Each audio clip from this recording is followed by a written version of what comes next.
I'd like to call to order today's meeting for the Wichita Area Planning Commission. At this time, I would like to request that we have our opening comments, please.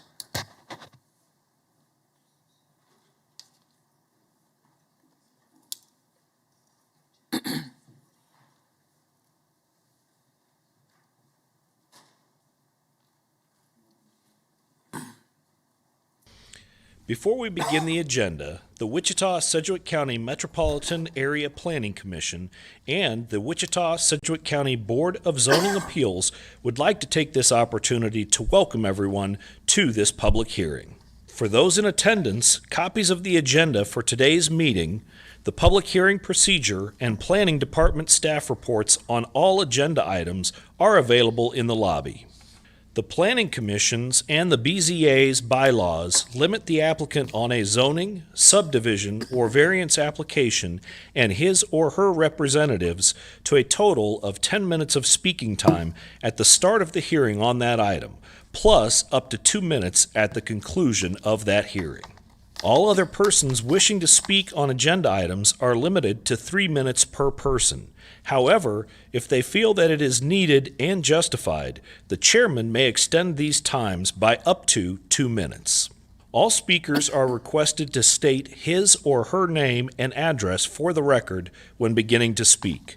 When you are finished speaking, please share your name, address, and the case number on the sheet provided in the room. This will enable staff to notify you if there are any additional proceedings concerning that item. All speakers at the podium, please remove your face mask before speaking into the microphone. Please note that all written and visual materials you present to the Commission and the Board will be retained by the Secretary as part of the official record. If you are not speaking, but you wish to be notified about future proceedings on a particular case, please provide your contact information to the Planning Department. The Planning Commission and the Board are interested in hearing the views of all persons who wish to express themselves on all the agenda items. However, we ask that all speakers please be as courteous and concise as possible and avoid long repetitions of facts or opinions which have already been stated. For your information, the Wichita City Council has adopted a policy for all city zoning items. A copy of this policy is available from the planning staff. The City Council relies on a written record of the Planning Commission hearings and does not conduct its own additional public hearings on these items. The decision of the BZA is final. Any appeal of a decision of the BZA is to the district court. Thank you. At this point, I'd like to move the one agenda item around a little bit. I'd like to move item 6 on our agenda, not the adjournment portion of it, but the other matters portion of item 6.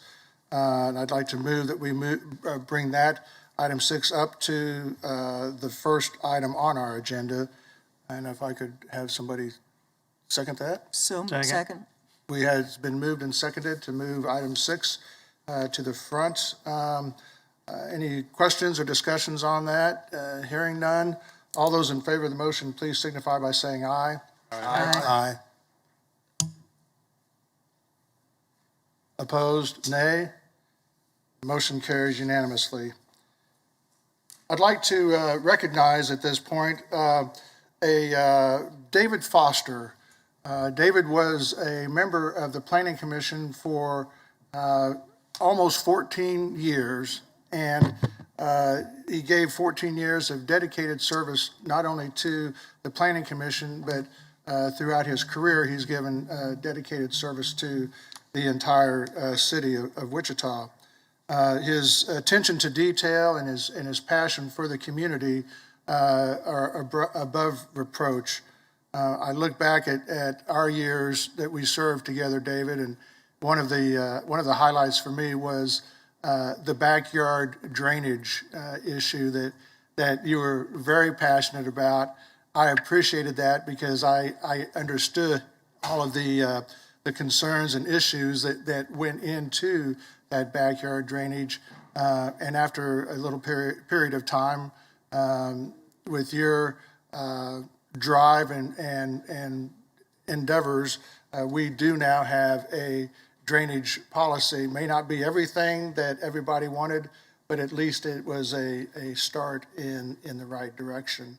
At this point, if there are any other commissioners that would like to, make a comment about David and his time served, Mr. Bill Johnson. Yeah, David, I appreciate your 14 years of service. You and I never agreed on every item that we ever had in front of us. But I will say we continued to work together and was friends, and appreciate what you've done for the commission. Yeah. This is Joe Johnson. I'd like to say I certainly enjoyed my time working with Mr. Foster. I knew when he presented his side of the story, it was always well thought out. Like Bill, I may not always agreed, but I understood where he was coming from. And I really appreciate his service. Thank you, David. Anyone else? Chuck? And I too want to let David know how much I appreciate not only his service, but I felt like when I first came on the commission, he was somebody that could guide me and give me some insight that I might not have had as a new commissioner. And I always appreciated his willingness to maybe explain things further to me. So thank you so much for your service. Mr. Warren? Thank you, Mr. Chairman. David, when I first came on the Planning Commission, it was almost comical, the attention to detail that you had to grammar, the spelling, and I thought, what is this? But what I found as I got to know you, your attention to detail went into every aspect of what went on in this meeting, and I really appreciated that attention to detail. You would find things and see things that I did not see, and I appreciated that very much, and I appreciated the opportunity to be able to work with you. Thank you. Yes, Mr. McKay? David, I don't want to tell you how much I appreciate all the efforts that you've done over the years. It's really a great privilege of serving with you. And again, going back to the detail that everybody relates to, we may kind of miss that every now and then around here. Thank you. Yeah, Mr.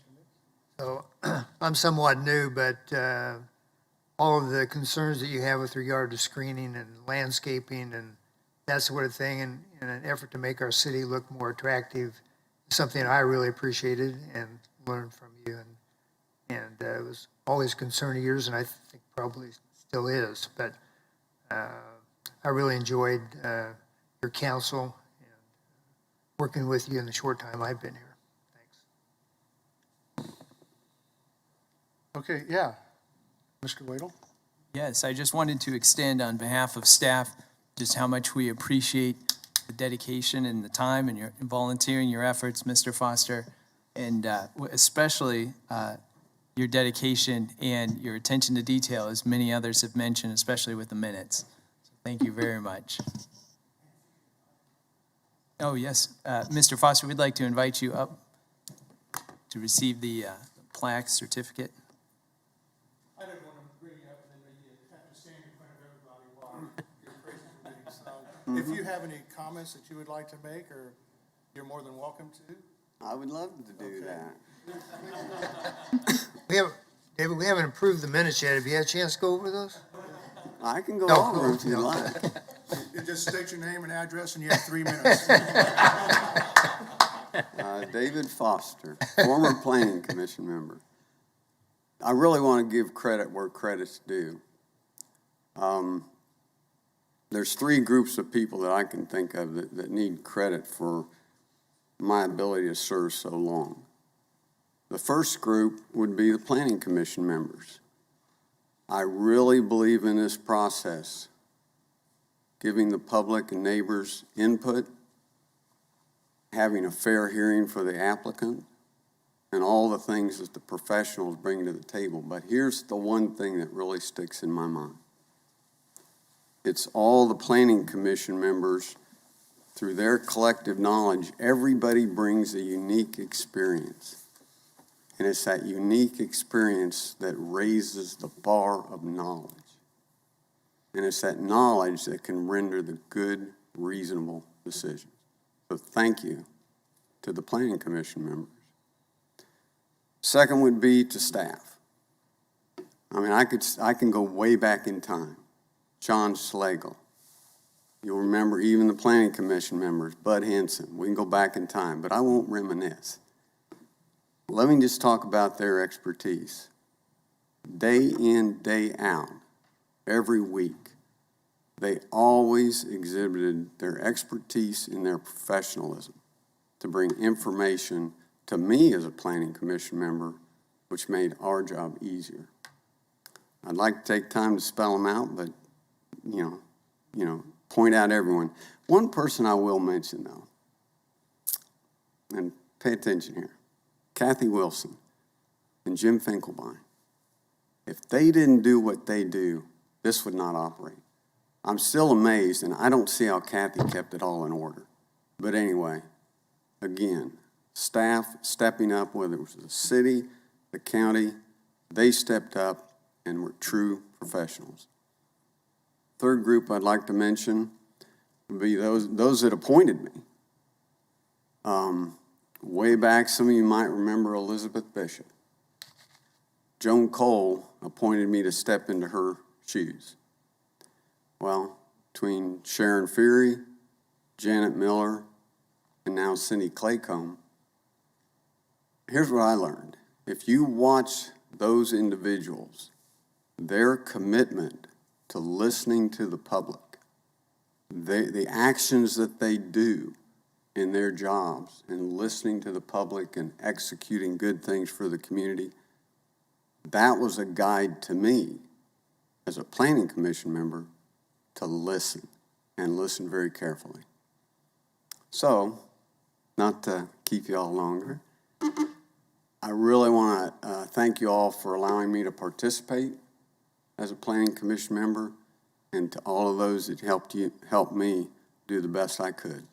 Thank you.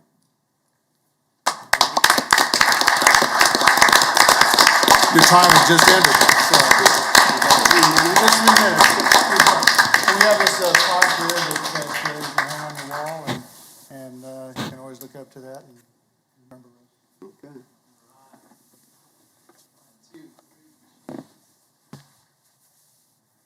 Great. Thanks again. Thank y'all. We'll see you guys in the future.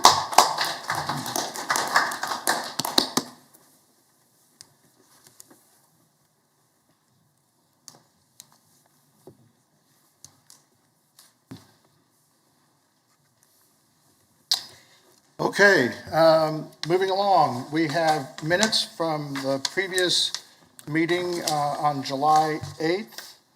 I show Commissioners Dool, Warren, Gross, and Florence to be absent on that day. Do I have a motion? Been moved by Mr. Hartman to approve. Second. Second by Mr. Joe Johnson. Are there any questions on the motion? Hearing none, all those in favor of the motion, please signify by saying aye. Aye. I, Opposed, nay. Motion carries. We'll go through our agenda. First, we have item sub 2021-00027. It is the Barnhart Estates addition. Do we have anyone on the commission that would like to hear this case? Hearing none, is there anyone in the council chambers that would like to hear this case? Hearing none, is there anyone virtually that would like to hear this case? Barnhart Estates addition. Hearing none, we will take this on consent. Next, we have Esparza addition, which is sub 21-00033. Is there anyone on the commission that would like to hear this case?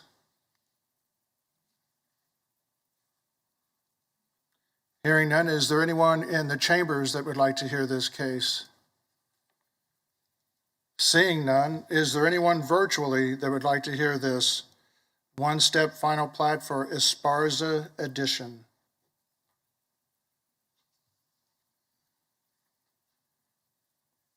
Hearing none, we will take that on consent. I'd like to make a motion to approve items 2-1 and 2-2. Second. Been moved by Mr. McKay, second by Mr. Warren, to approve items 2-1 and 2-2. Any questions on the motion? Hearing none, all those in favor of the motion, please signify by saying aye. Aye. Aye. Opposed, nay. Motion carries unanimously. Next, we have vacation 21-00025.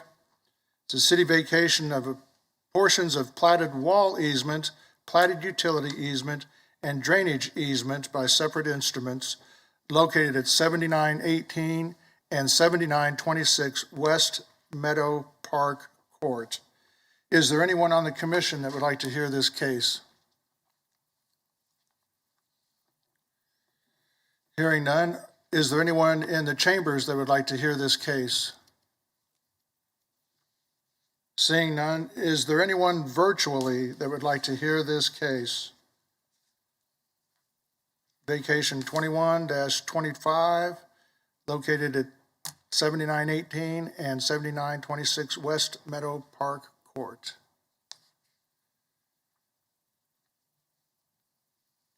Hearing none, we'll take that on consent. Next, we have vacation 21-00027. It's a city vacation to reduce the platted 35-foot front building setback to 20 feet, located on the east side of Greenwich Road, approximately 1/4 mile south of Central. Is there anyone on the commission that would like to hear this case?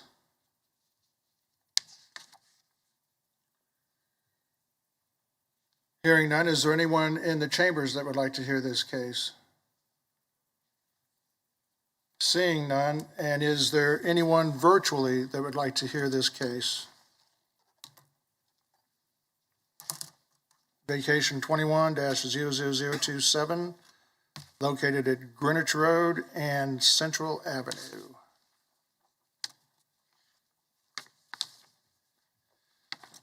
Hearing none, we will take that on consent. Item 3.3 has been deferred to August 5th. So. I move for approval, items 3-1 and 3-2. Second. It's been moved by Mr. Hartman, second by Mr. Blick, to approve items 3-1 and 3-2. All those in favor of the motion, please signify by saying aye. Aye. Aye. Opposed, nay. Motion carries. I just realized that on our vote for the meeting minutes, I did not ask for abstentions, and I believe that we had 2 abstain from the vote, and that would be Commissioners Dool and Warren. Okay, thank you.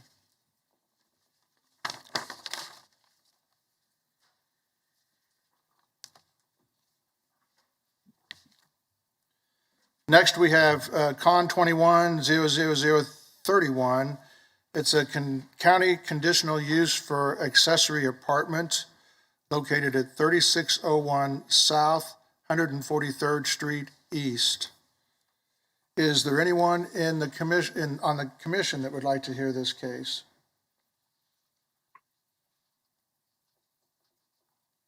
Seeing none. Chairman, I have a question. You have a staff question? Okay. Is there anyone in the chambers that would like to hear this case? Is there anyone virtually that would like to hear this case? Hearing none, we'll go ahead and take that staff question now. Just a quick question. It talks about a portion of the building. what portion, and if we approve this, would they have the right to do the entire building later, or is it, would it just be limited to what they're talking about now? As they have requested, it would be my understanding that it would be for the entire building on the accessory structure. Okay. Is there a reason why our wording says partial? That was probably what was written in the application, and I just took that out of the application. I know that the agent is back there reading furiously. Are we good to take this on consent? Okay, all right. That takes care of it. Okay. That was the question, and it's okay. So, did you have, Mr. McKay? No, I'm just saying, that's the case, just strike partial. Yeah, there you go. Okay. Next case we have is CUP 21-00039. It's a CUP amendment to DP 320, generally located east of 135th Street West and south of Kellogg. Is there anyone on the commission that would like to hear this case? Commissioner Green. We will hear this case.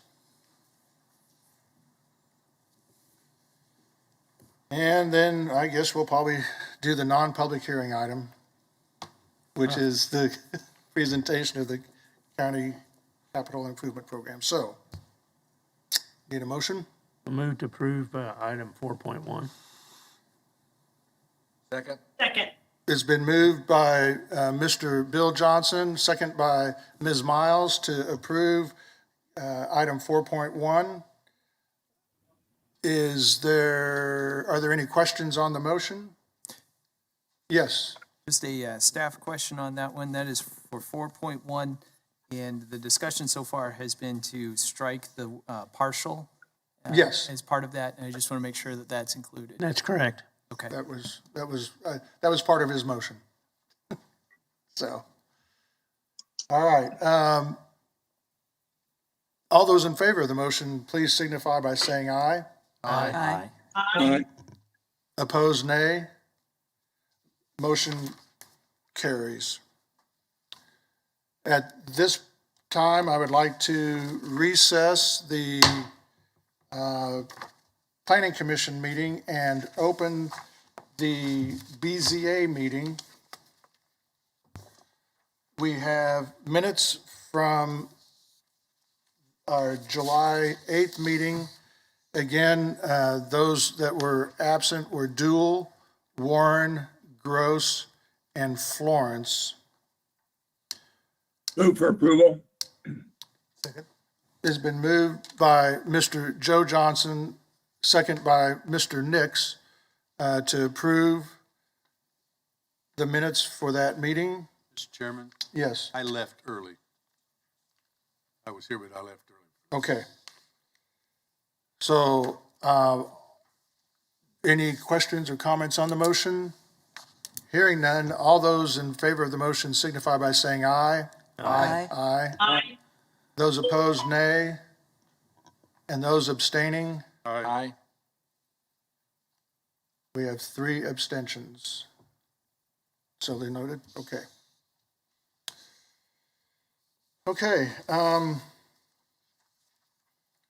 moving on, we've got our first case is BZA 21-00030. I assume that we have the agent, well, I do want to hear this case. I have a couple of questions. And I assume that we have the agent online. I see Mr. Avey right there. So if we could hear this case, please. Kathy Morgan for the Planning Department. Yes, thank you. The aerial, this is in Pier 37 subdivision. All of the houses back up to the lake there. The applicant is requesting that the 5-foot rear setback be reduced to 0 so that they may install an in-ground swimming pool. As you can see on the aerial, just to the south of the property, there is another in-ground swimming pool. So this is not uncommon. We don't see the whole subdivision, but this is not uncommon in that subdivision. And the reduction or the waiving of the setback will only apply to the swimming pool. The applicant will have to get all of the appropriate building permits and inspections. And staff finds that these meet the requirements of the approval or recommendation to allow a variance for the 5-foot setback to 0. Okay. Go through the pictures right quick if you don't mind. There you can see the aerial. It's in a mixed area of zoning. Next. It's within the new employment and residential portion as presented in our comprehensive plan. Next. This is the front of the house. Next. This is looking northwest at the rear of the house. Next. This is looking southwest, and the pool location would be in the bottom left of the photo. Next. This is looking northeast, and that would be across, the pool location would be between the patio and the lake. Next. There again, looking southeast, the same area where the pool location would be. Next. And this is looking across from the lake toward the east elevation of the house, rear the elevation of the house. So I will answer any questions. Do we have any questions for staff? Yes, Mr. Warren? In areas like this, normally we have fencing requirements around pools, but this backs up to a lake, so water is going to be around no matter what is due. We waive the need for fencing around pools in situations like this, or what is that? How does that deal? I'm going to let Mr. Cox answer that. The one to the south didn't appear to have a fence.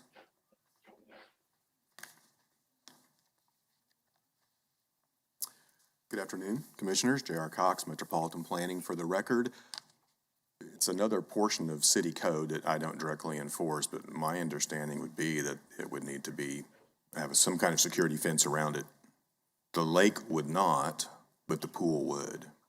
I could be corrected on that. Behind I got a question. I mean, even if it's a gated community? As far as I know, yes. Again, it's not my code. I won't claim to be fully aware of its provisions, but as I recall, that is correct. The pool itself would need to be fenced. Mr. Chairman, Mr. Foster seems to have an input on this. I'd be curious to his comments.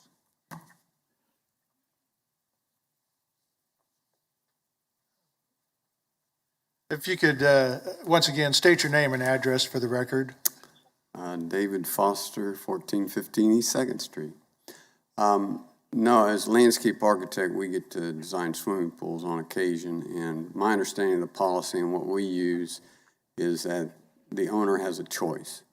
If they choose to do an automatic pool cover, they do not have to do the fencing, but if they don't have the auto cover, then they do have to do the fencing. That's my understanding of the policy. And I think Mr. Cox here. I would concur. I wasn't thinking about the cover. The question was a fence, but the automatic pool cover, I think it has to meet a certain standard, has always been an option to that. I don't know that I've seen many. Most are just fenced. I've are there any other questions for staff? I noticed on the site drawing that a portion of this looks like the concrete slab is actually extending into the Reserve B. Does staff have any comment on that, or do we want to wait for the consultant? I would defer that to the consultant because that, the 5 foot goes right up to the edge of the reserve. And so, or, I mean, this property line is at the edge of the reserve. And so I would defer to the consultant on that. Okay. Any other questions for staff? Hearing none, if we could have the agent or applicant, and you have, state your name and address for the record, and you have 10 minutes. Thank you. Russ Avey, agent for the applicant with Baughman Company, 315 Ellis here in Wichita. As far as the apron goes, you can see that the properties that abut to the north and south, those properties are being developed, or as these homes are being built, there are retaining walls that are located approximately 10 feet into the reserve area via permission from the homeowners association. Since it's not a structure or anything else, it does meet the reserve language for what is permitted within Reserve A. It's just that their personal pool structures or any other type of accessory structures on these homes cannot be within, I'm sorry, I misstated. It's not Reserve A, it's Reserve B. But privately owned structures and buildings need to be on their lot, which is how we've seen this develop to the south and to the north. So it's kind of tricky to see. I think in your aerial, it'd be really kind of tricky to see, but there is a retaining wall on the eastern edge of the pool apron to the south. There is going to be a similar pool to the north. You can kind of see the undeveloped portion of the rear lot that's flanked on the west and south by concrete. That will be a swimming pool as well. There are steps that lead down into the beach area. There's approximately anywhere from 20 to 25 feet of shoreline or beach area between the lot line and the water's edge. So we're simply requesting something that has been granted on both the flanking properties as far as that goes. Every other type of building requirement that the MAPCD has, whether that's an automatic pool covering or a fence around the pool structure, will obviously have to meet code. Okay. Any questions for the agent? Yeah, I've got one, Russ. On our agenda packet, it shows the lake portion, if you will, or Reserve B, to be a portion of the big slough. Is that accurate? Do you know? I believe so, actually. Yeah. Okay. And with that, are there any floodplain or floodway concerns with that area? And if so, the floodway issues, would that have any bearing on your retaining wall and pool apron? Certainly. So I got a little bit of a heads up that there was going to be a drainage type question prior to this afternoon's meeting, and was able to speak with our drainage engineer, Trevor Kurth, who mentioned that those retaining walls, nothing in the development that's inside the boundaries of Reserve B will impact the drainage plan that's on file with the city that has been approved several years ago when Pier 37 Edition was going through the subdivision process. So no, there should be no impact on those type of improvements relative to the capacity of Reserve B for drainage purposes. So the floodway is not going to be, if there is, not NFPA, but a FEMA floodway, there is not going to be any impact to that floodway as opposed to the floodplain. Sure. Let me see here real quick. I have this up. So from our lot, from the midpoint of Lot 5's eastern property line, we are approximately 45 feet from the floodway. Okay, The intervening 45 feet is primarily floodplain. But honestly, the majority of our shoreline, the beach part that's outside of the water's edge, between the water's edge and our east line of Lot 5, is actually out of the floodplain as well. okay, There's a small little area, basically to the southeast, there's a little bit of floodplain, but we're several feet away from floodplain on the other side of our lot in Reserve B. thank you. Absolutely. Are there any other questions? Hearing none. Is there anyone in the council chambers that would like to address the commission on this case? Seeing none, is there anyone virtually that would like to address the commission on this case?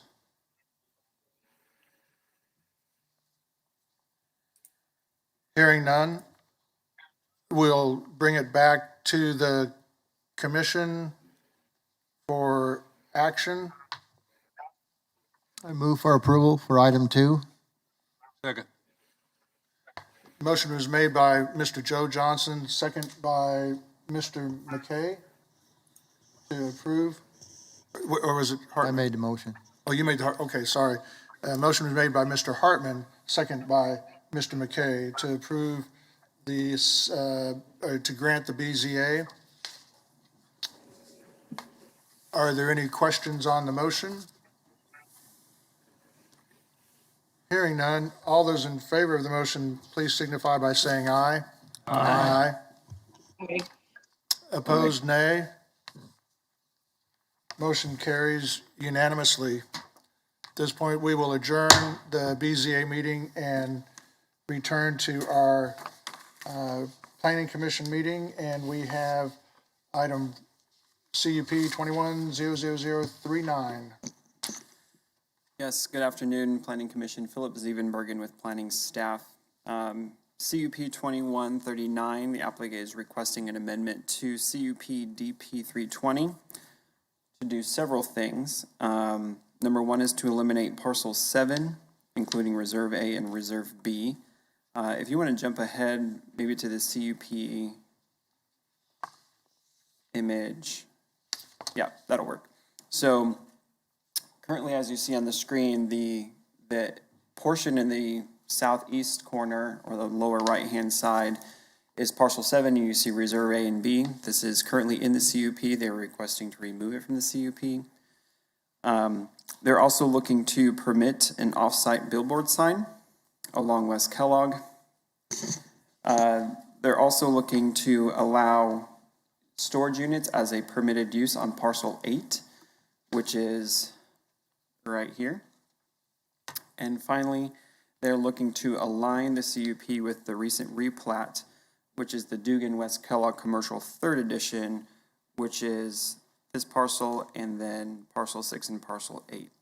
So before I go any further, there's going to be 2 different things we're going to talk about in terms of plats. There's the one I just mentioned, the 3rd edition. There's also the 2nd edition. Reserve A and B that they're removing from the CUP are part of the Dugan West Kellogg Commercial 2nd Edition.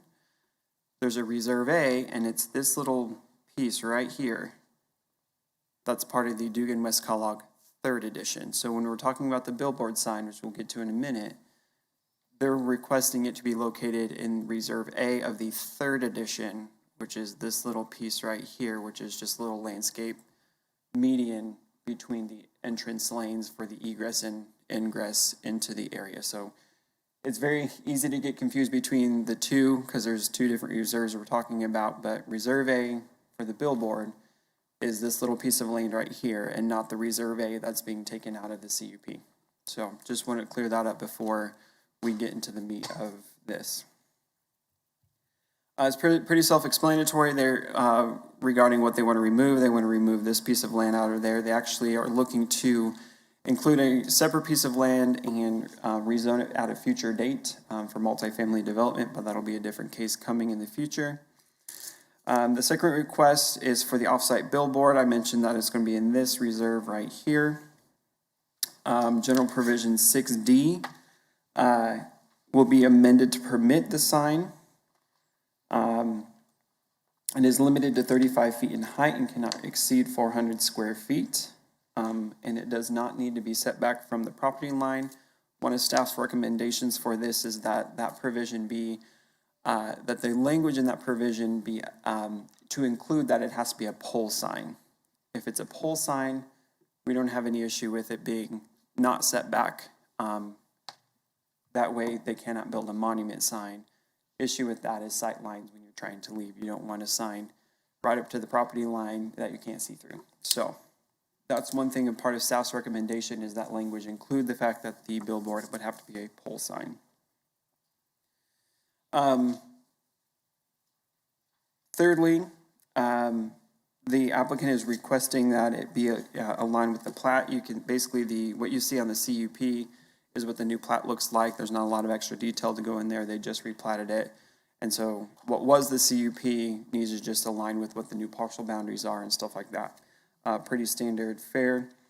And finally, and probably one of the biggest things about this is on parcel 6, they're looking to build a self-storage unit warehouse. So that use will need to be added to the CUP language as a permitted use. In their recommended, or in the language they provided, it said that it would adhere to supplementary use regulations 3D6Y unless it's modified within the CUP.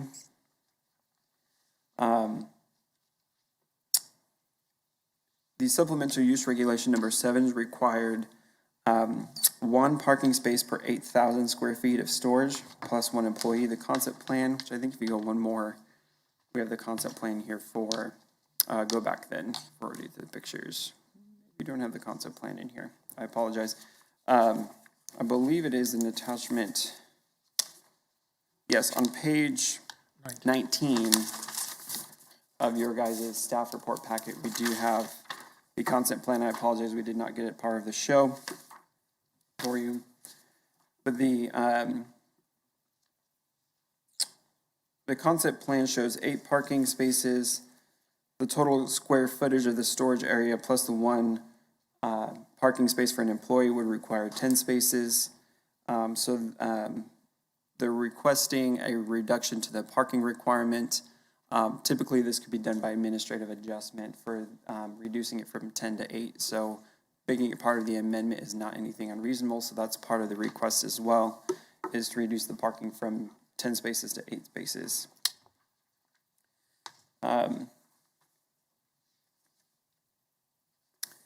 Property to the north, if you want to go to the zoning map, property to the north is the Kellogg Freeway. Further north of the freeway in the pink, you see is general commercial zoning. As developed with an antique mall and self-storage facility. Property to the south is the Prairie Sunset Trail shared use path. That's kind of the diagonal line here. Going through there, it used to be a rail line and now it's a multi-use path. Further south is zoned single-family SF5 with residential lots in the Turkey Creek 3rd Edition. Property to the east is zoned SF20. It's in Sedgwick County. It's undeveloped. Property to the west is zoned SF20 and planned unit development, and both of those are undeveloped as well. There's a significant case history here of when it was rezoned and the different amendments to the CUP and all the different replatting. Nothing really major in there other than just the site has been evolving as they've been looking to develop it throughout the years. West Kellogg Drive is a 2-lane frontage road with no sidewalks. Municipal water is available. It may need to be extended for development. We go to the land use image. The comprehensive plan identifies the site to be appropriate for a new residential employment mix. The category allows basically commercial and residential development that would be compatible with each other. Staff is recommending approval subject to the following conditions. We mentioned that provision 6D should be amended to require an off-site sign to be the pole sign. Also, general provision 15 just needs some wordsmithing that just makes it more appropriate for who needs to be approved what. If we can go through the site pictures pretty quickly, there's really nothing out there. Looking southeast, you can see it's undeveloped. Next picture.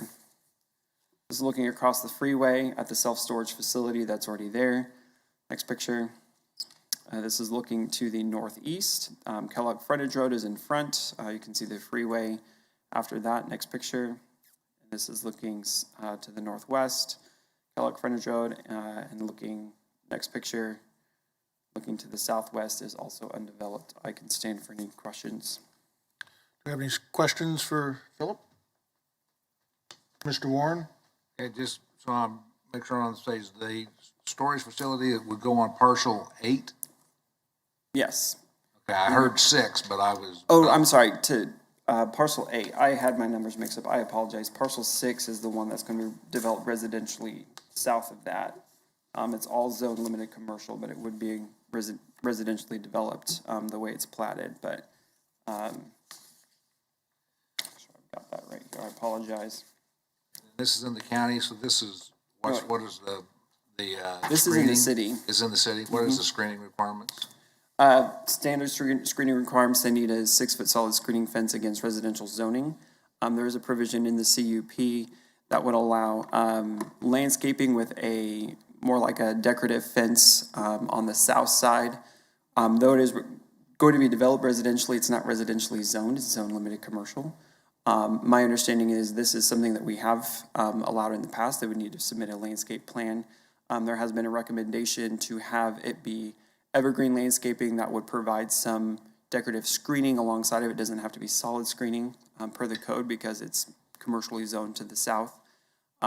Supplemental use regulations talk about how doors can't be open, doorways can't be open in that direction when it's next to residential uses and things like that. But the only required screening would be along the west side because it's residentially zoned to the west.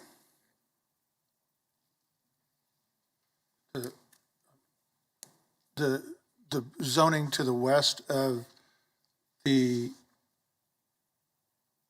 storage units, that's residential? It's SF20. To the west, okay.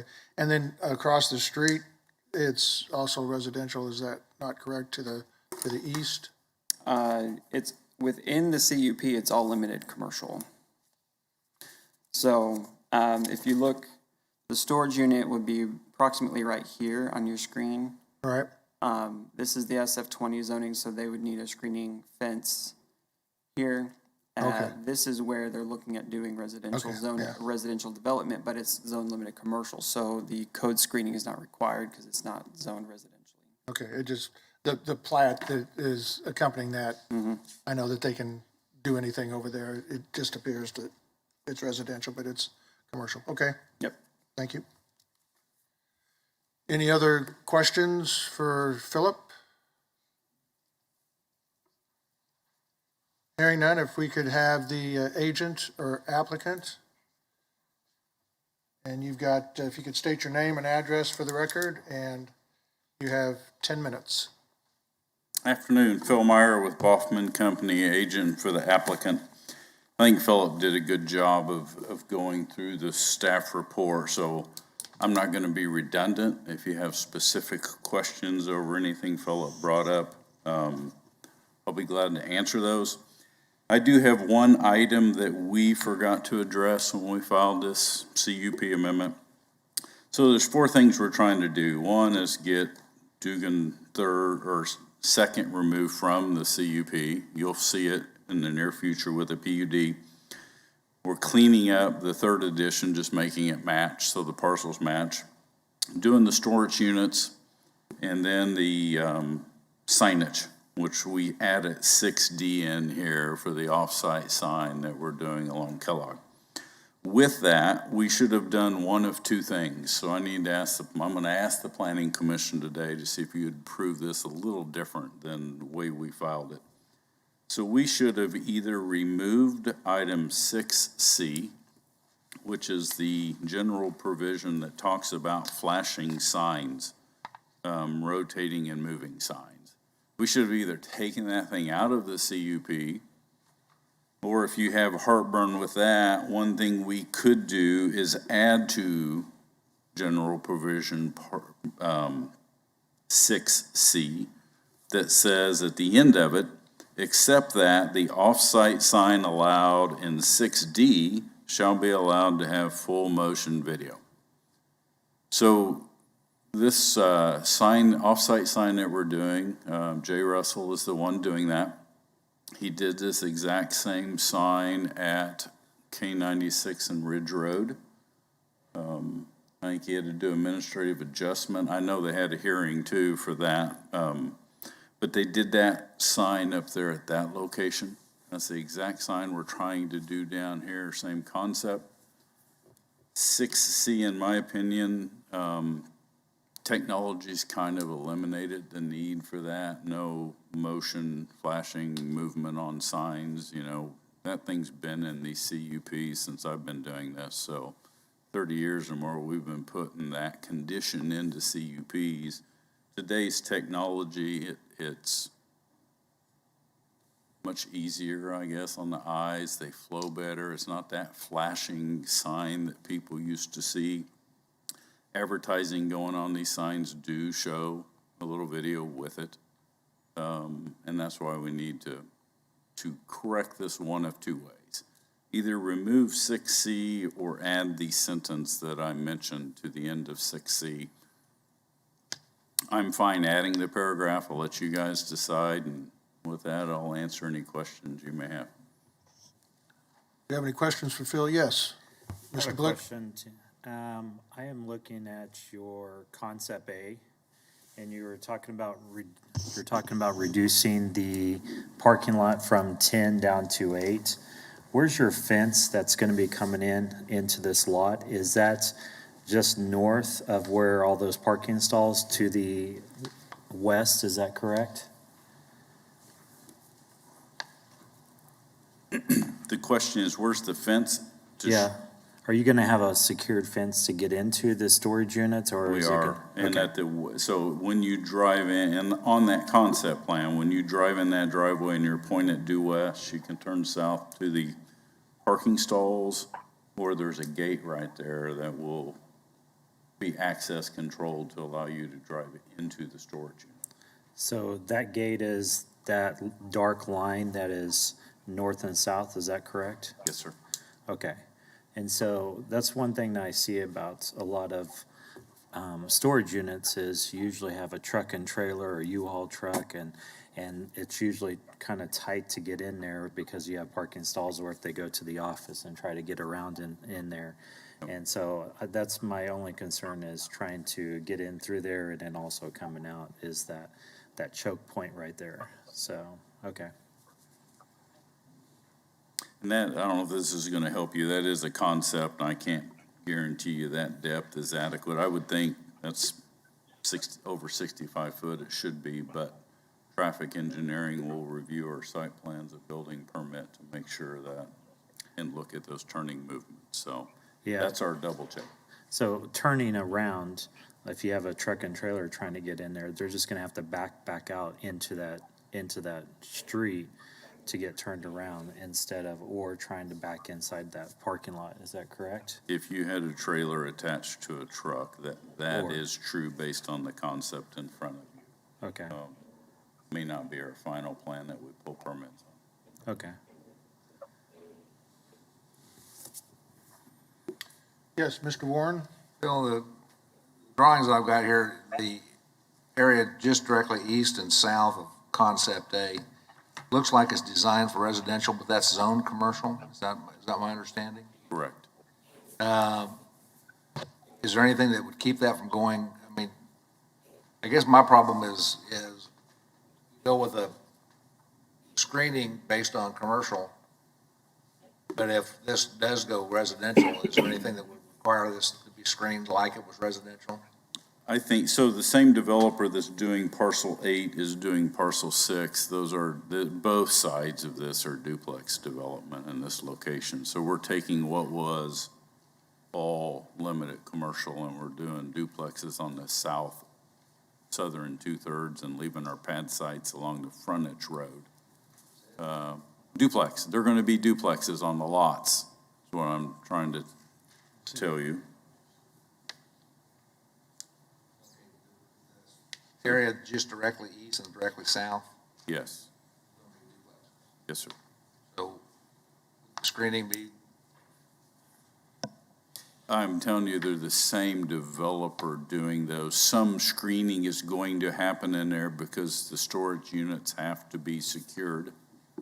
The masonry wall called out that will be required on the west line, as long as that property's SF20, does not have to be built on the east line, but they do have to have some security for the storage units. And whether that is a wrought iron fence with landscaping or cedar fence or something, there will be some type of fencing material there. Mr. Wadle? Yes, just to help answer that Yep. question, if it helps with the It conversation. sounds like I could use some help, so thank you. No, I think you got it covered, but on page 12 of the staff report, there's item 12 of the CUP, and there you'll see screening is that section. And so A talks about the masonry wall that Phil just talked about, and then it also goes on to talk about a combination of evergreen, wrought iron, similar decorative fencing, and storage building walls if developed with self-storage warehouse. Otherwise, that it will be constructed along the south property line where adjacent with residential uses. So there it gives that there will be screening of some fashion. It will either be a typical screening, or it will, just along that south area, it could also be the combination of landscaping with decorative wrought iron. He said it way more eloquently than I did. It's because he read it.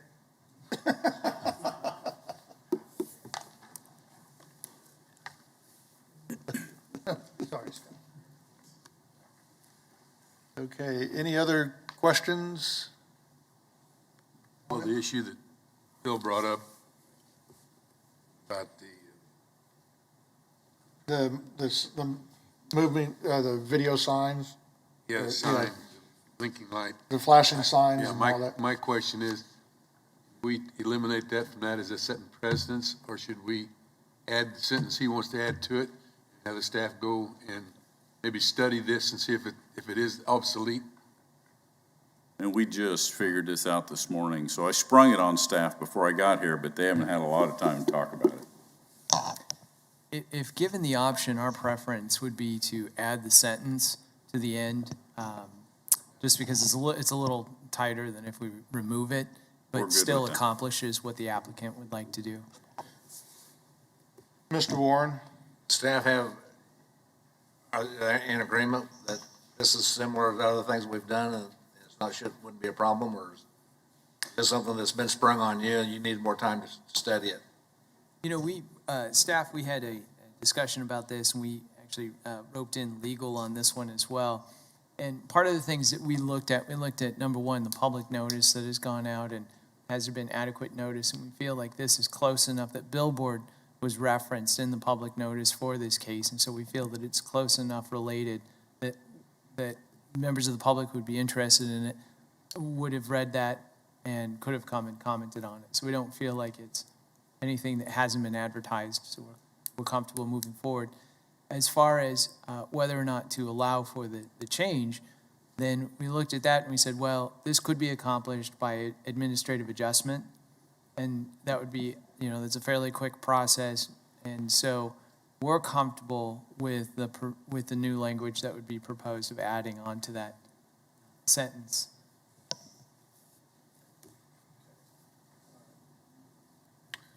Thank you. You bet. Any other questions? Okay, is there anyone in the chambers that would like to address the commission on this case? Seeing none. Is there anyone virtually that would like to address the commission on this case? CUP? Mr. Yes. Chairman, Yes. this is Joe. I would move for approval with the sentence added on. Okay. Well, all right. I want to make sure that we don't have anybody virtually that would like to address the case, and then I'll come back to you. Is there anyone virtually that would like to address the commission on this case? CUP 21-39.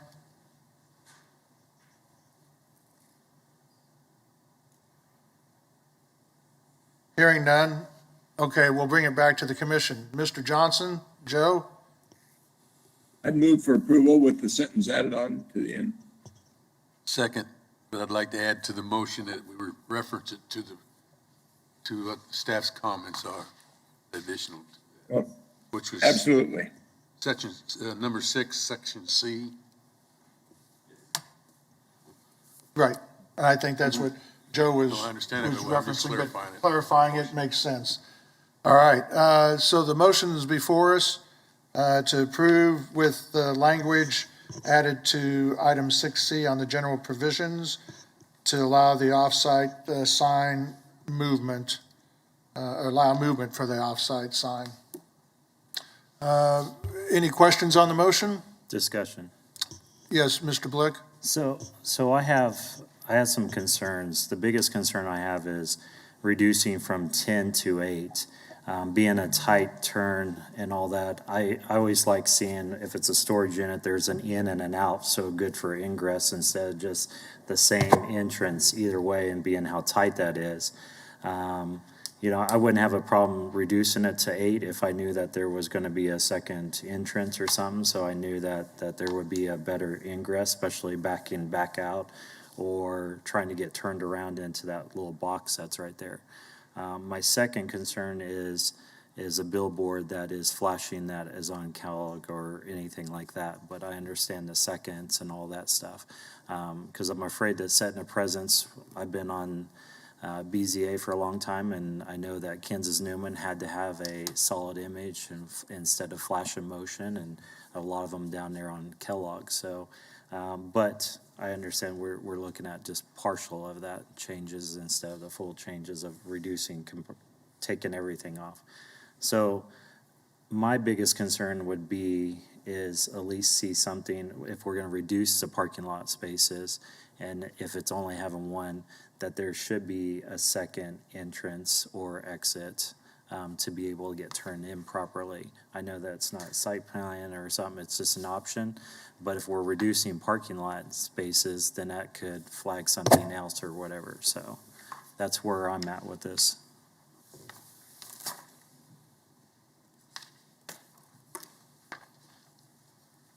Okay.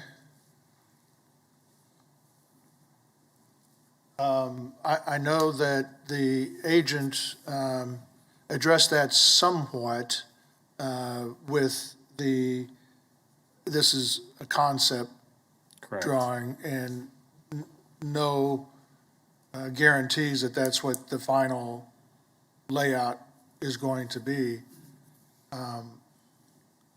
I just hate to reduce parking lot spaces if it's just a concept more than anything. If we're reducing from 10 to 8 in a minute, if we don't have a guarantee of what it's going to look like and we're just reducing parking lot spaces, then I have a problem with that without knowing exactly what we're going to be seeing. If this is just a concept, then I say we take the parking lot and leave it at 10 spaces. But that's just me. I don't know if someone can convince me one way or the other on that. I just hate reducing. It's almost like a cart before the horse type of thing without actually seeing a site plan and all that. I look towards our veterans that could maybe, Mr. McKay, Mr. Warren, you guys, I look for your leadership on this, and or am I just looking into this too much? Mr. Warren? I share some of the concerns. I would make a substitute motion that basically would be the same as the original motion, except require the original 10 parking stalls. And I would second that. Okay. All right. Are there any questions on the substitute motion? Mr. Bill Johnson? This is basically going to have to receive a permit to build this. That parking and drive and all this that we're talking about would be addressed at that point, wouldn't it? even though we're reducing it, they're still gonna have to make it where you can get in and out. I would say, yes. I mean, they're going to be constrained by the minimum number of parking spaces that this provides. In terms of the configuration and whether it's going to work for their customers, yeah, that'll be something that'll have to be determined at the building permit stage. So I think the answer to your question was, the substitute motion is to require a minimum of 10 parking spaces opposed to the 8 that's been requested. And then the layout is just going to be what it is when it comes to the building permit process. Is that, did I rephrase that? Okay. Clarification, is the motion either or is it The- two entrances and then go back to 10? Just back to 10. The substitute motion is for a minimum of 10 parking spaces. The ingress and egress is not a part of this. That was Mr. Blick's concern, was the 2 entrances, turning radius it takes to get in and out of there. I'm not ready to talk about that because there's too much unknown on the fly. That's why I disagree. That's why I'm just saying, let's just keep it at 10, and that's all I'm worried about. Philip's got a question. Yes, Mr. Hartman? Oh, yes. Philip. Before we go through and assign a specific number, knowing it is a concept plan in terms of how much storage, the parking requirement is based on the amount of storage square footage. So I would suggest not putting a number of parking spaces that are minimum, but maybe wording it such that the minimum is based on the code. That way, if their amount of storage changes as their concept changes before they build it, then, they might reduce the number of storage square footage. So then they would only have to be requiring 8. Or they might have more storage depending on how it lays out, and then they would have to require more. So instead of assigning a number, the 10 spaces is based on how much square footage of storage the concept shows. If the concept changes and they reduce the amount of storage, then the parking can reduce accordingly and still be in line with the code. So that's just a suggestion. Instead of assigning a number, maybe just stating that, their minimum parking requirement has to meet the code. Clarify my substitute motion. Second. Okay. Line with I'd like to hear from the applicant. Okay.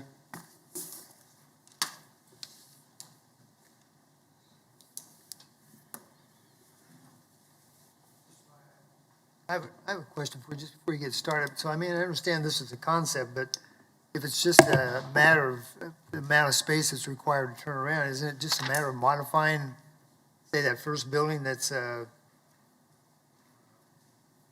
50 by 90 becomes a 50 by 70, just as an example, to give you an additional 20 feet to turn around inside the area as opposed to backing out? Is that what we're talking about or not? Well, I think we're talking about the total, we have talked about that. Right now, we're talking about the total parking stalls required. I'm fine with the substitute motion. We have found over the years when we do these storage units, in our opinion, the city code for parking requirements is heavier than is necessary. And can you imagine 8, 9, 10 people all there at the same time wanting to rent a storage unit? Normally, those stalls are just sitting there unused. So we typically come back in and either through administrative adjustment or a BZA case, we reduce the parking count of what's required because they just aren't necessary. We snuck in ahead of time thinking, well, we can solve that with the CUP amendment. We were going to. This isn't worth battling over from our standpoint. So if the planning commissioners aren't comfortable with it, we'll deal with it when we have a site plan and a development, and we can do it at that point. We'll be fine that way. With the substitute motion? Yeah, we're good with the substitute motion. Okay. I'm just telling you why we went down this road in the first place. I went down this drive. Yeah, went down this drive, parking. All right. Is that Are we good good? answer? No, you answered. Okay, yes, Mr. I just say, Hartman. I'm okay with the substitute motion, but just on top of that, I think as a planning commission, we don't want to get into the design mode of all these projects. This is a CUP we're recommending, and it has to go through all the city approvals and the permitting, so the more we can stay out of that, I think the better. Yeah. All righty. So we have a substitute. I'd second the thing he said. Well, it wasn't a motion, so I'm not going to recognize your second. So we have a motion before us, the substitute motion. Everybody clear on what that substitute motion is? I see that you all are. All those in favor of the substitute motion, please signify by saying aye. Aye. Aye. Opposed, nay. Motion carries unanimously. Okay, next we have,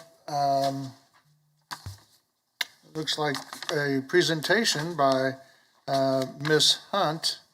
She may not be doing the presenting, but she will introduce our speakers. I thought you were going to move this up to the front of the schedule. Oh, no, that was item 6. Mr. Foster. Yeah. This is item 5. All right, well, good afternoon, Commissioners. Mary Hunt, Planning Department. Today, you will hear from Sedgwick County staff regarding the recommended capital improvements program for the 5-year program that includes years 2022 through 2026. So the question before you today is if you agree that the proposed CIP is in conformance with the comprehensive plan or the community investments plan. And I am going to just refer to page 6 of the community investment plan just for those folks who have not been on the commission that long. These are just a couple policy principles that went into the plan and that we want to support innovative, vibrant, and a diverse economy. We want to invest in the quality of our life here, take better care of what we already have, make strategic value-added investment decisions, and provide for balanced growth with a focus on the established central area, or the ECA. So from Sedgwick County, we have Lynn Packer, who's Deputy Director of Public Works, and Valerie Castor. She's Project Services Manager, and together they will describe the projects and how they match up with the goals of the Community Investment Plan. And just a side note, next month we will do the city CIP in August. So with that, unless you have any questions of me, I'll turn the podium over to Lynn Packer and Valerie Castor.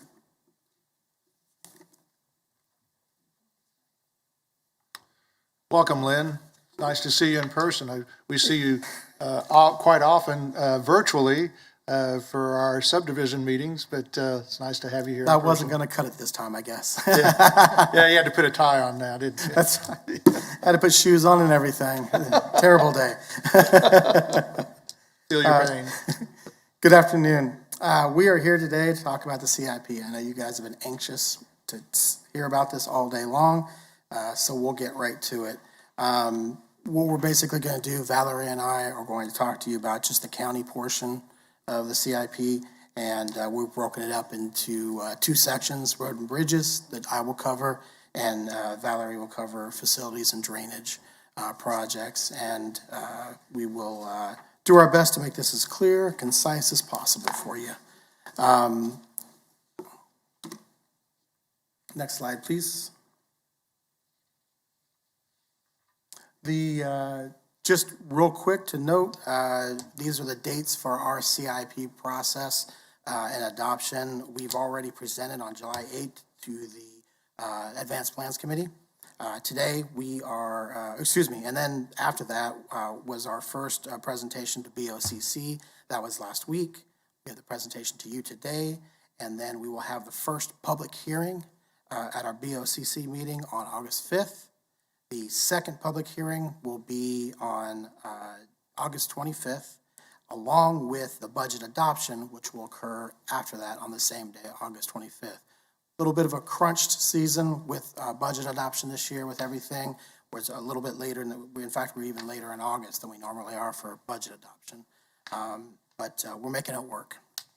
Next slide. What is our capital improvement program? For those that haven't been here and aren't aware, we basically meet one of two criteria for our CIP projects. It's got to be new construction, expansion, renovation, or replacement of an existing asset that has a total cost of at least $50,000 over the life of the project. Or it needs to be major maintenance or rehabilitation, again, of an existing asset that has a total cost of at least $25,000 and an economic life of at least 5 years. Next slide. The CIP process starts with a CIP committee that prioritizes as a group all of our projects. Our projects are ranked according to 13 weighted criteria. They're on the slide in front of you. Just as a highlight, some of the stuff we look at is synergy with other CIP projects, a demonstration of it being a public benefit. We want to make sure that we have projects that are a reduction of recurring costs, like maintenance costs, things like that, repairs, attainment of BOCC goals, and response to public demand, etc. Next slide. So why are we here today? Today we're going to provide information about the county CIP to justify a finding by the MAPC that we are meeting the community investment plan goals. At the end of the presentation, we're seeking a determination from MAPC that the county CIP conforms to the current comprehensive plan. Next slide. The current comprehensive plan was adopted by the Board of County Commissioners on January 20th, 2016. And that is the current version that we are basing our CIP on right now. Next slide. So we'll go on in now and talk about the roads and bridge projects that we have slated and highlight what we're doing with that part of the CIP. Next slide. Just as an overview, county infrastructure is comprised of 609 miles, which is almost 1,300 lane miles. We have 603 bridges that we maintain, 18 miles of bike and ped paths, and about 13,000 signs that are all part of our infrastructure. Next slide. We have 4 major categories in public works projects. Those are maintenance projects, enhancements, expansion, and quality of place. And we have projects that hit each of those categories. Next slide. Under the maintenance, we have, I will just note that maintaining our roads and bridges makes up the bulk of our projects. That's what we're all about. We have the infrastructure already in place, and we're maintaining that infrastructure that is already there. We do such action as preventive maintenance. Maintenance can include some minor enhancements on those projects. Most of our bridge replacements, for example, we're replacing a bridge with a like-sized bridge. That's considered maintenance. It's not something new. It's maintenance of that structure. So all those projects and the bulk of our projects really do fall under maintenance. Next slide. Under enhancement, we have infrastructure that includes widening bridges, adding center turn lanes, and left turn lanes, making roadside improvements are all considered enhancements. Under expansion, next slide, that's our third category. That includes reconstructing roads to, for example, a 2-lane road going to a 4 or 5-lane road, and constructing new roads or bridges where they don't currently exist. We don't have a lot of that. Most of our roads are already there, but every once in a while we come across an extension or something, or a bridge over a new river, over the river, where one doesn't exist now. Next slide. Under quality of place, that's where we're talking about things like hike and bike paths, sidewalks, area park improvements. Those are all projects for quality of place. Next slide. So with our infrastructure, we have 2 main goals. and that is to perform preventive maintenance every 6 years on our roadways that we maintain, and then replace our bridges on average every 50 years. I will note that we are looking at modifying the bridge goal. Currently, a $4 million bridge replacement is a single bridge, as is a $400,000 bridge replacement. That puts us really behind the eight ball a little bit with that, because it's 1 for 1, and we can't do nearly as much more additional projects when we have that $4 million bridge on our CIP for a year than if we had that $400,000. So we are currently looking at a different matrix that takes the size of the bridge into account. For example, we're looking at doing maybe the area of the deck and looking at that's something we have data on, and we know we have this much deck area of a bridge, of bridges total, and in order to get that done in an equivalent 50-year average, we can break that up, and that will help us. So we'll get a lot more credit for doing a 700-foot long, 4-lane wide bridge than we would a 25-foot wide, 2-lane structure. And that will help us a little more even keeled with our projects. Next slide. The proposed changes for 2022 over what was delivered to you in our past year. As a reminder, our CIP is a 5-year rolling CIP. So some of the changes we have we were awarded $800,000 for KDOT to replace a bridge on 21st Street out near Cheney out west. The sales tax savings from that has been moved to other projects. We reduced the funding to our miscellaneous drainage CIP to use that sales tax money in other projects, and we're going to use some of the savings in that CIP fund to cover those projects in our miscellaneous drainage. We've also added a bridge project on 79th Street South, just kind of south and a little bit west of Hayesville, and that's going to work in concert with D21, one of our drainage projects in that area.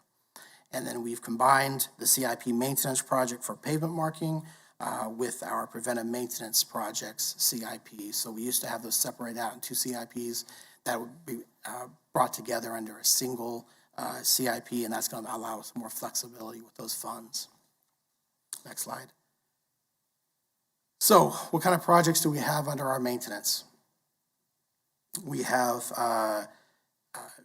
our paint, I think Jim has been here for years talking about our pavement preservation program. We're very proud of it.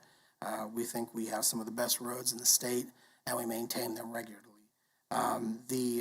We try to stretch right now every 6 years on touching the road in some way, and we have and that ends up being about 210 lane miles a year that we will maintain or touch in some way, some type of maintenance occur where every 6 years.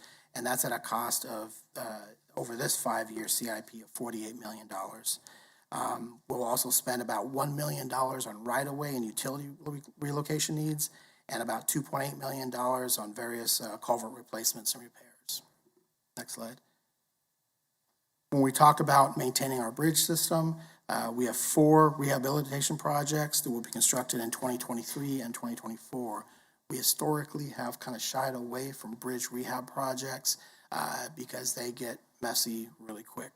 Once you get into seeing what's underneath that deck and seeing what's in there, it opens up just every possible issue that can be out there that we can finally see and we need to address. And so they get expensive real quick. But we do believe that we are on the cusp of coming up with a program that I'll talk about here in a little bit that will help us with that. But we do have 4 rehab projects that are in this CIP with a total spend of $6.8 million. But it's those projects are a significant savings over replacing each of those structures with an in-kind structure.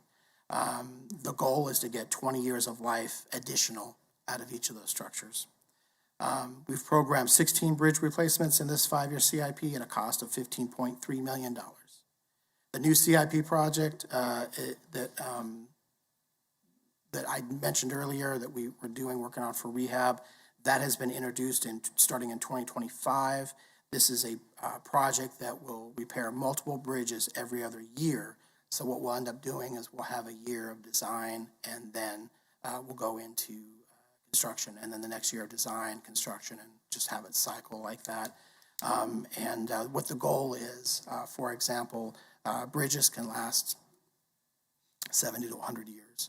However, components of that bridge may only last 10 years. Like, for example, the expansion joints that you find at each end of the bridge and sometimes intermittent, those only last about 8 to 10 years. So maintenance is needed.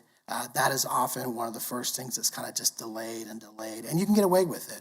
But what's happening is you're getting ice and salt and water down on your bridge cabs, your abutments, and that's causing deterioration there.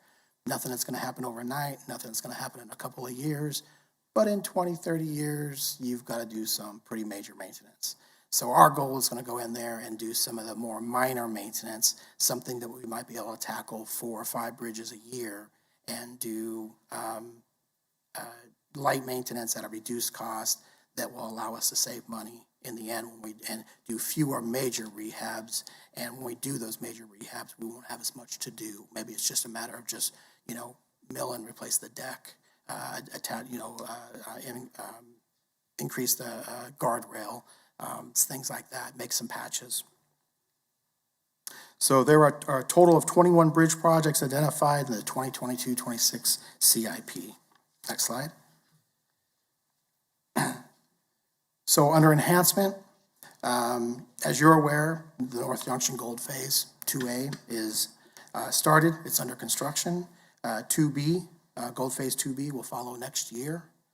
We've programmed $5 million in 2023 and another $2.44 million in 2024 to cover our portion of those construction costs.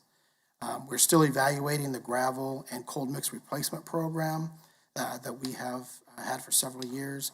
There is $5.5 million that has been budgeted for that over the next 5 years. We've reallocated $1 million of this program in both 2023 and 2024 to cover the cost of the North Junction project. That obviously is eating a lot of our funds in our CIP for that large project. Projects R353 and R354 were previously delayed and are scheduled for construction in 24 and 25. These projects will make needed safety improvements along Ridge Road from 53rd Street all the way up to 85th Street. Basically what we're doing out there is there's very little to no shoulder along that stretch of Ridge Road, and we're going to be adding shoulders and softening the four slopes of the ditch and improve the safety along that corridor. Again, under enhancement of road, for the next slide, we have projects R348 that will pave a half-mile stretch of 135th north of 53rd Street to serve the increase in truck traffic generated by the Maze Industrial Park. We have projects R356 and R357 that were introduced last year's CIP, and these projects make a significant enhancement to 61st Street and 151st Street West. That is over by the new Element ICM plant, an Element that does ethanol production. They are bringing in local farmers that are delivering corn and other plant-based material that is used for production of ethanol. So those trucks are coming in and out 5 to 6 days a week. We are increasing those roads to industrial standards, increasing the shoulders, thickening the asphalt and the concrete out there to be able to handle that additional load. Project R359 will pave a half-mile gravel road to serve the new 470,000 square foot cotton distribution warehouse in the Clearwater Business Park. That project will be similar to what we did for Element ICM previously a couple years ago in that half-mile stretch. That is also the project where we received that $800,000 grant from KDOT.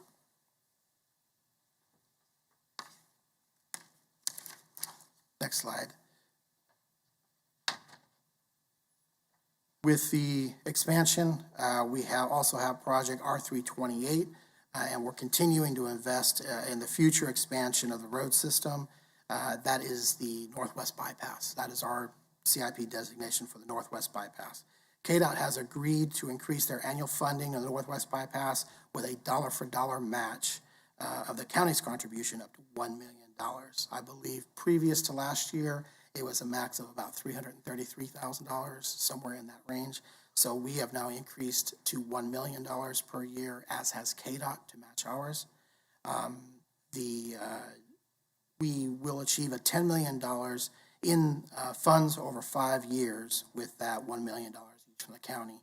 What's nice about the contract that we entered into with KDOT is that if for any reason we have financial troubles, if I dare to say it, another pandemic or something that really hurts us, we can actually elect to put anything from $0 to $100 million into our budget, and KDOT will just match that. So we're not forced at the $1 million for the next 5 years.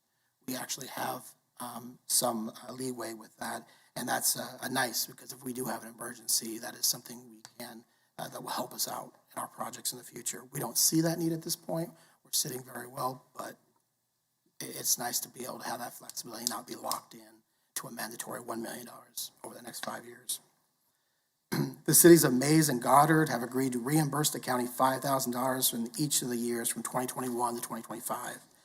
Those agreements were recently approved by both the individual cities and the Board of County Commissioners. So obviously, Mays and Goddard realize they receive a benefit from the future construction of the Northwest Bypass, and as they are voluntarily contributing to funds to help get the right-of-way and get all of that prepared for construction in the future, which is, we'll take anything we can get, and it's nice to have, and we definitely appreciate their willingness to work with us on that.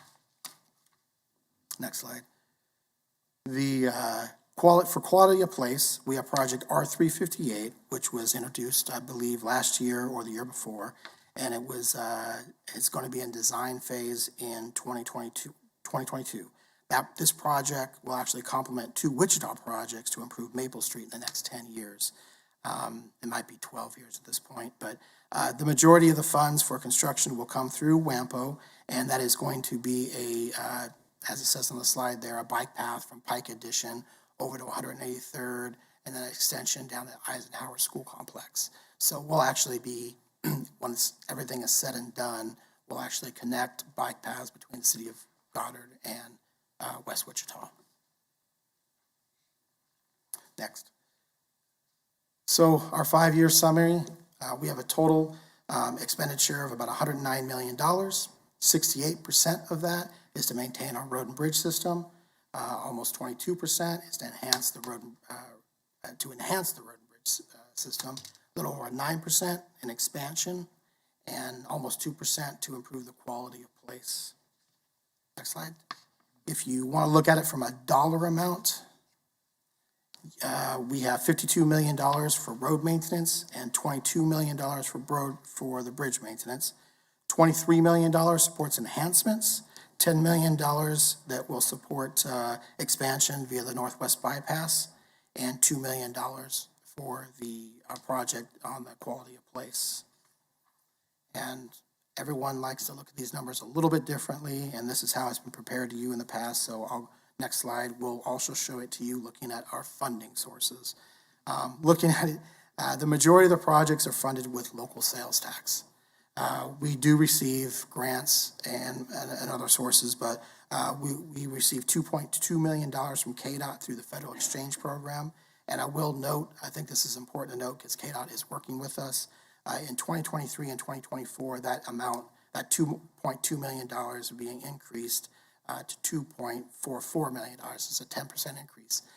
Usually when we do the Federal Fund Exchange Program, there's a 10% reduction to be able to kind of shortcut some of the KDOT and FHWA requirements. It's usually at 90/10s. It's a 10% cut. Because we are going to use those funds on the North Junction, it's a 100% use. So there's no reduction in funds for us, and that's something KDOT has done. And so our money's going further by using it, those funds on the North Junction. In 2023, there is, if you look closely at the slide, you'll see that there is an other funding source that consists of $2 million in savings from our 2020 precautionary reduction and $611,000 in change from our CIP savings that was allocated to the Junction. We ended up in early 2020 cutting out $2 million of our CIP as a strategic move just in case. Early pandemic, didn't know what was going to happen. Initial forecasts were that we were going to be hit pretty hard for the next 5 years before we can get sales tax money to the point where we're at in 2019. So we took $2 million out precautionary.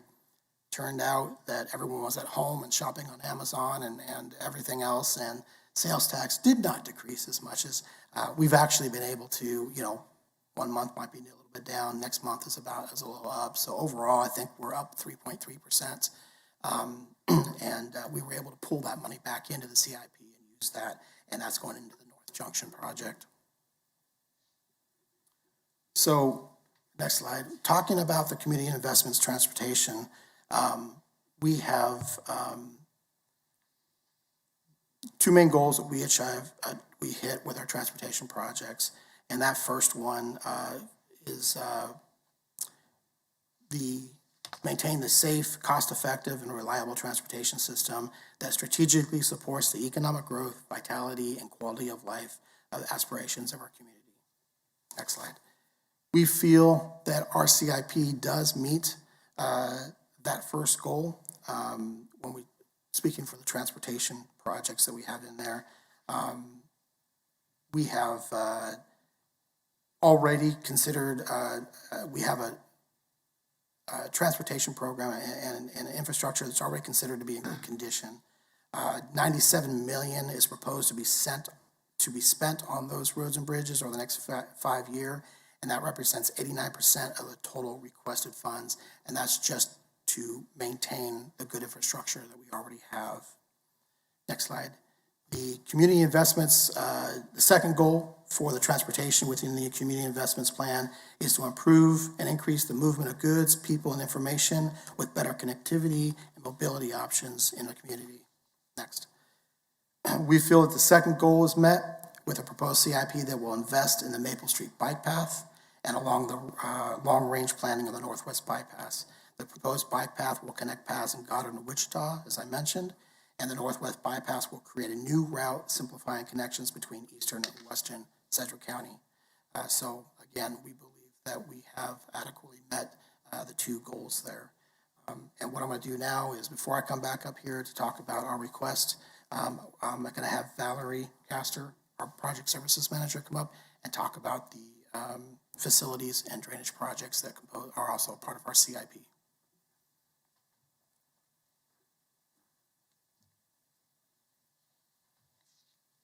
Hi, good afternoon.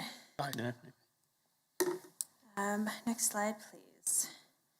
So I'm just going to kind of dig into them. We have 4 categories as to how we separate our CIP requests. Currently this year we had 49 projects on the list. Our first category is Project 1. It's the highest priority and or consistent with existing long-term preventative maintenance scheduling. First on the list is D25. That's the flood control system major maintenance and repairs. That's for our levee certifications, and that's a consistent one that's on the list every year. D21 is new. It is for drainage improvements beginning at the outlet of the drainage system at Country Lakes Addition in Hayesville, 79th Street South, and extending south and southeast to the existing bridge at 87th Street South.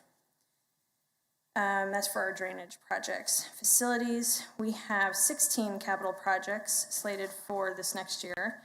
The first one's roofs, and 11 over the next 5 years, 2 for 2021 for adult res, and the Kansas African American Museum are for 2022. Parking lots, we have just 5 scheduled for the next 5 years, and just the health department is scheduled for 2022. Next, we have the outdoor warning device replacement of sirens. That's on the schedule every year, and it's to remove and replace or repair 5 devices a year. Number 4 is the district court DA county admin remodel. That's an interesting one, and it's to reconfigure the space in the existing downtown campus. it's always a topic of conversation where I'm at. We have the main courthouse chiller rebuild on here. We have 2 chillers for the main courthouse. The first one we just finished rebuilding. The second one we're going to do next year. They both are at the hours that they just need to be rebuilt. Main courthouse cooling tower. There's some decay and rust on this equipment, so it's been about 20 years since it was installed, and we're going to replace it. Number 7 is the ADF lock replacement and additional cameras. This is to replace cell door locks in the 6 remaining housing pods that were not included in the last upgrade, and is to add 14 cameras to cover any blind spots and increase coverage of the day rooms a little bit better. We're also adding ADF secondary water supply off of Central Street, and that's just to provide a second source of water in case the need should arise and to have a backup. For the ADF is adult detention facility. If I'm going too fast, feel free to slow me down. No, you're fine. Okay. The adult detention facility electrical busway, we're going to relocate the transformer on the outside of the facility. Am I a little too close? And doing this would eliminate 520 linear feet of busway and leave only 90, which would be safer, and it would remove it from being under the water supply. We're looking to remove and replace the adult detention facility's light poles and replacing them with LED fixtures. They're rusting and starting to fall apart, and it's starting to become a concern. We're looking at our community crisis center and doing a new structure that would include the community crisis center, the substance abuse center of Kansas, and the Sedgwick County Offender Assessment Program into one facility. And that would be a new facility.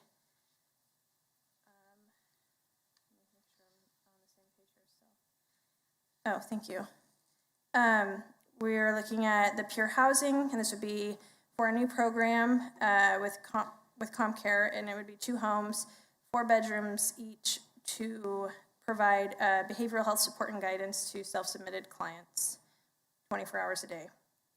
Our household hazardous waste facility needs an expansion. They're currently taking on more than they were designed to take on, so we would look at adding 6,000 square feet to the north side of that facility and renovating the interior. The 911 remodel building, 911 building, we were looking to remodel. We'd be removing existing offices and the conference room and replacing it with 26 workstations, adding 18 new ones, and doing a whole new fancy underfloor electrical system.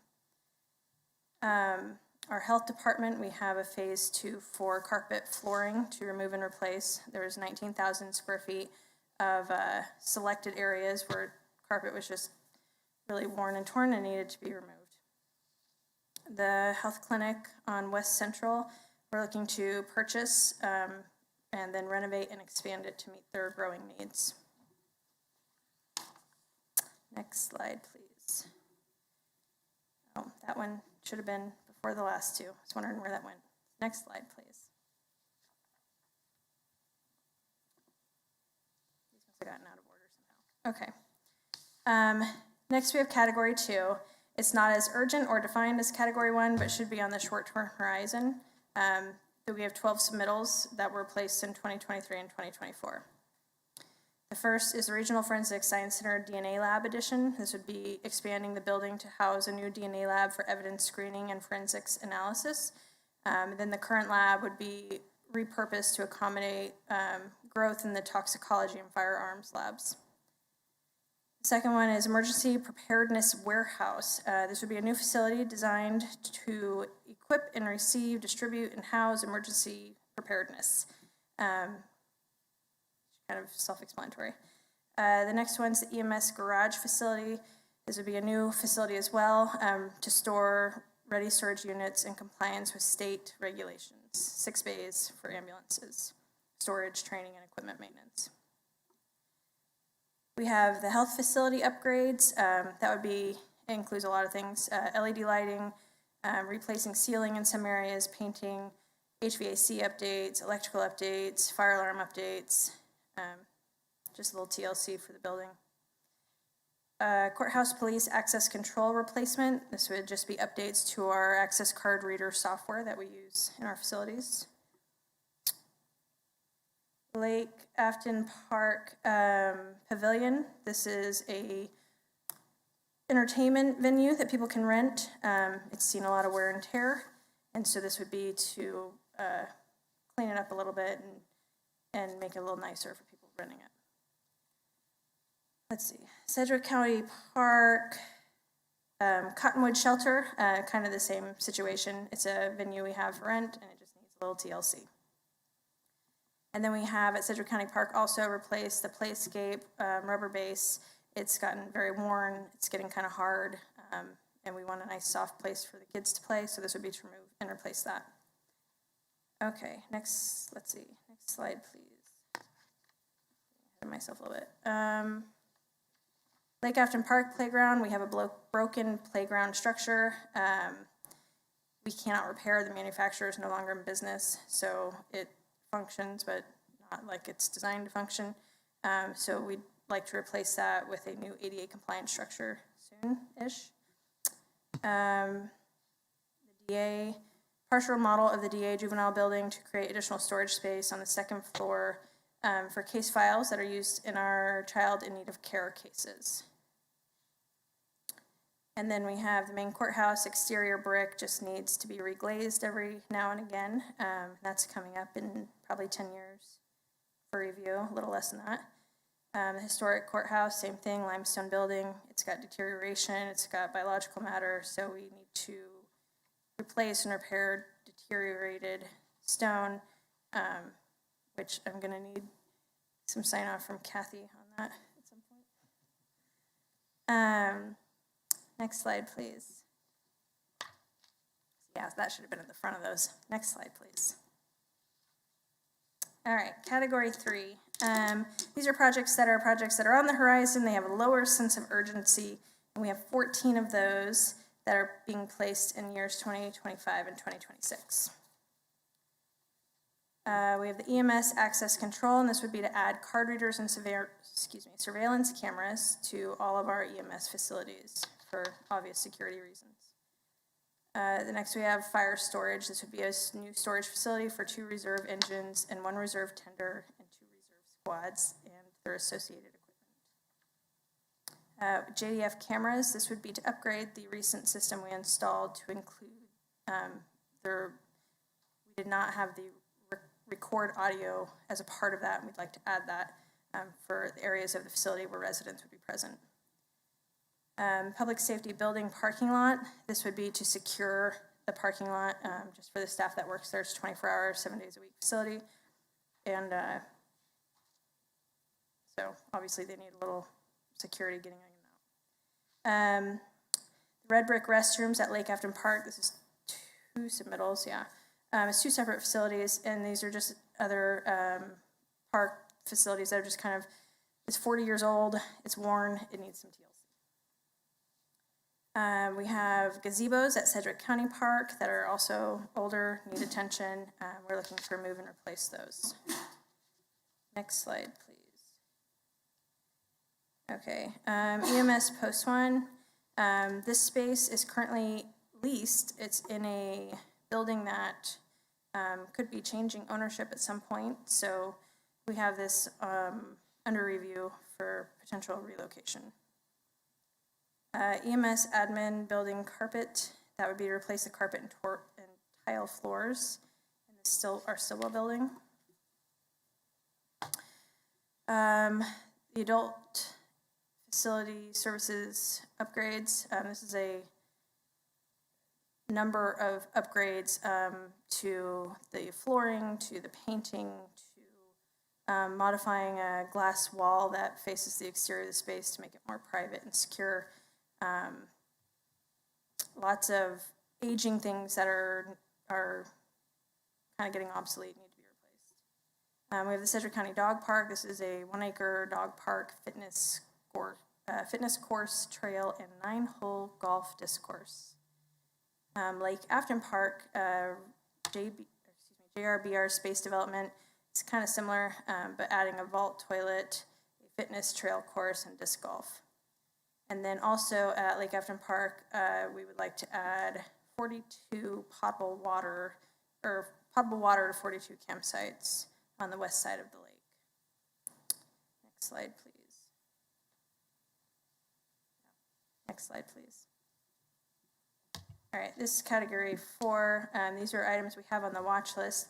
It's usually projects that we just want a little bit more clarity on or need a little more information or discovery on. Fire Station 37 in Bel Air, they would like to replace the existing facility with something new. The Kansas African American Museum fire alarm, this would be to install smoke sensors, heat detectors, all of that. EMS West Post, this is a proposed new post for the west side of town where there's been a lot of population growth, but the patterns move a lot all the time, so they're just looking for some more consistency with that. EMS Post 4 is also on leased property, and it's a smaller facility for that group, so we're looking at the potential of moving that to our own facility at some point. And the JRF for Model Juvenile Residential Facility remodel, we are doing the HVAC system refresher this year, so it's just kind of sounds like more of a need to some people than, or a want than a need right now, so we're just kind of researching that out a bit more. Next slide. So overall, for 2022, facilities and drainage, we're looking at a little over $27 million. And at the end of our 5-year, we're looking at $51,833,000. Next slide. I'll let them finish up here. Do you guys have any questions on facilities? Do you have any questions? Hearing none, you're very thorough. Are there any questions about the road and bridge projects, any at all that we have going on? I know you guys have only had a week to look at the information. Mr. Hicks? I have just one quick one, not to prolong this, but on page 10, when you talked about the northwest bypass. Yes. If I read this correctly, it's up to $2 million a year for purchase of right-of-way, is that correct? Could be. Could be. Your page 10 is different than mine. What was the question again for the 10? It was $10 million? It says 10 million, but the way I'd read it would be up to $2 million a year is what we have. Yeah, correct, yes. Could have that much. Correct, and that's where we have pledged $1 million a year. KDOT will match that for $1 million a year. So over the 5 years, that would be a total of $10 million. So my question is, just given the multiple landowners that we have between Tyler Road and Kellogg, as you work your way west and south, given current dollars a day, how many years do you think it would take to acquire that property at $2 million a year? I'm not willing to step out on that limb too far. I can tell you that we've got about, just because it comes down to, right now we have a protective overlay. KDOT is working with a developer and one other parcel. When we have those protective overlays, what happens is KDOT, in this particular case, we notify KDOT that there is a land for sale or there is a developer looking to develop or do something. KDOT reaches out to them and tries to make, negotiates with them for the purchase of the land or easements or whatever it is calling for in that area of the Northwest Bypass. So it really comes down to, at this point of the process, people voluntarily willing to sell the land or provide the easements for the bypass. Once we have a fund of money, which we do, I don't have the numbers with me, but we have spent, I think, almost $20 million on right-of-way already, and on buying just right-of-way out there and getting it. And I want to say, I hesitate this, but I want to say like 47% of the right-of-way is there, but that number could be, definitely could be inaccurate. So once we get further down the line or we get toward the end of the projects, that's where we may be approaching those who haven't come forward voluntarily to inquire about obtaining right-of-way for those projects and using those funds that we have acquired for those purchases. Does that make sense? That's okay. I mean, you have multiple owners on the west side. I don't want to prolong this, but it's not like you have Coke on the east side where you're just dealing Correct. with one landowner. I mean, you're Correct. dealing with and maybe hundreds. I don't know Sometimes how. we're getting an acre. Sometimes we're getting 20 acres. It's as the land becomes available. I just wanted to get it done before I die. That's all I'm asking. And I wish I could tell you that was going to happen. This has been on the books for a long time, and it will be there for a while. And we have another one that we all, our Kansas River Crossing, 95th Street. You guys are going to be hearing more about that in the years coming up. That's going to be another one that's going to be like the Northwest Bypass that is probably at the beginning of a 20-year process of planning and right-of-way and going through. I've got a related question to that. You said that without having the numbers in front of you on the Northwest right-of-way acquisition to date, you say it's about 47, just a little under. I'm not going to hold you to that. Yeah, But at what point do you, at what percentage do you want to attain before you become very aggressive in trying to acquire the remainder of the right-of-way that's needed? Or are you waiting until you get 100% right-of-way? Yeah, I don't think we would be there at 100%. To my knowledge, we do not have even a handshake deal with KDOT on what percentage would trip us going active and then starting, actively starting design and then just going forward with aggressively getting right-of-way. However, we do defer to KDOT because they have done this throughout the state over the years. They're very good about understanding, once we get to a particular phase of right-of-way acquisition, that now is the time to put those wheels in motion. Again, I'll just end with this, but the acquisition of the property has got to be a drop in the bucket to the construction of the thing, does it not? Yes, I mean, it is. Sometimes. It can, yeah.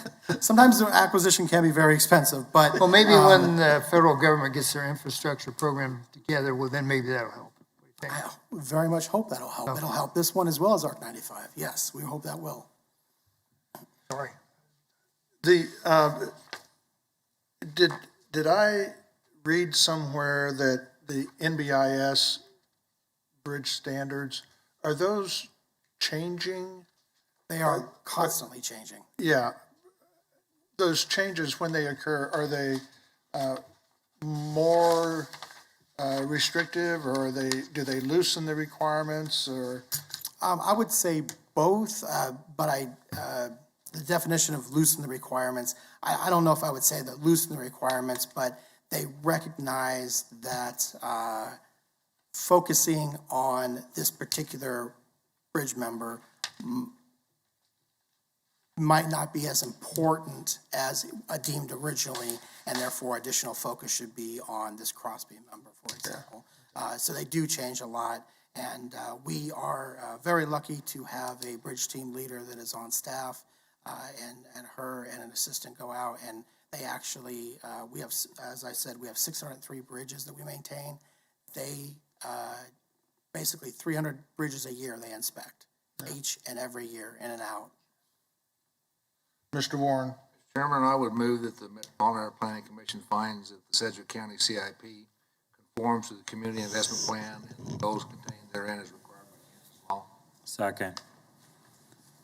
It's been moved by Mr. Warren, second by Mr. Blick, to take the recommended action as presented in our agenda report. Any questions on that motion? Hearing none, all those in favor of the motion, please signify by saying aye. Aye. Aye. Opposed, nay. Motion carries unanimously. Thank you for your time. You bet. Thank you, Lynn. Do we have any other matters that we need to come before this body? Here, No, sir. okay, if not, we're adjourned. I think. This conference is no longer being recorded.